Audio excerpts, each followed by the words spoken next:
just in time for the spookiest time of year, a new murder mystery novel that explores the paranormal set in the most haunted city in America. Can you guess which one? Let's welcome back Penny Goetjen, award-winning author of Deadly Ripples. Welcome back. Thank you. It's great to be back. The last time you were here was a couple years ago, and you were just announcing the release of your book, The Woman Underwater, that also dabbled in paranormal activity. This is something that is near and dear to your heart.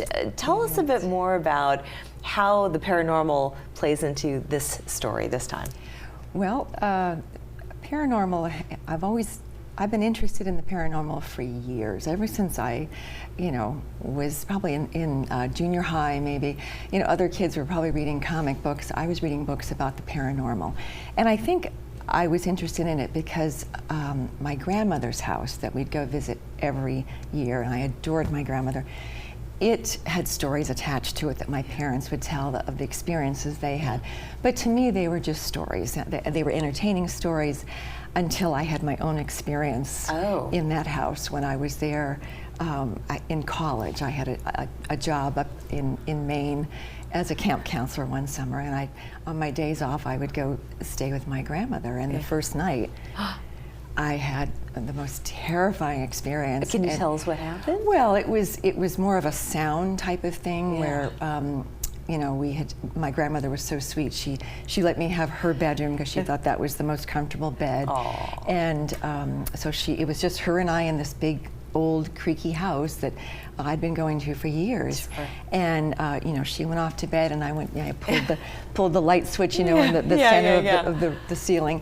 And no sooner had I laid my head on the pillow, and I heard these heavy footsteps coming down the hall, and they were not my grandmother's slippered feet. So it was, so I just closed my eyes.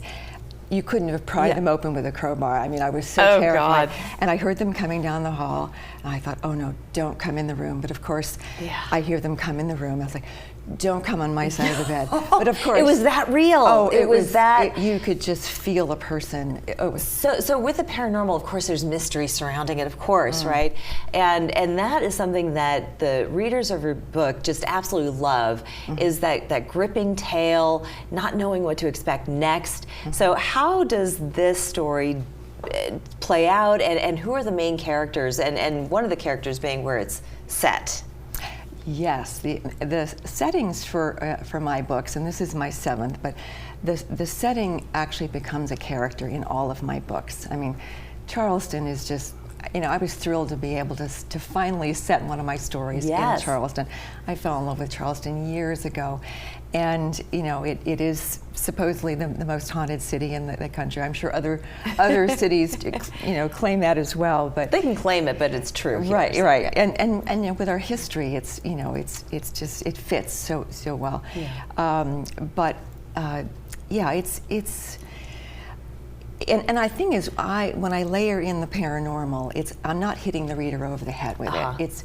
It's really kind of woven. It's a thread that's woven in that most readers won't even notice until later on in the story. Sure. And I had one advanced reviewer who said, she loved the story, and but she was surprised at the paranormal element, because she said normally she doesn't like stories like that. But so tell us a bit more about the main character. So it's also has that nouveau riche aspect to it as well, which I think it attracts a lot of people because it's sort of set in a lifestyle that you're not accustomed to or used to. Right. So tell us more about the main character. Sure. Well, Catherine, she and her family are from Boston, and they've got this hugely successful family business that she's expected to carry on with, and that's the last thing that she wants to do. And she really, has aspirations to become a published writer like her uncle, who lives in Charleston.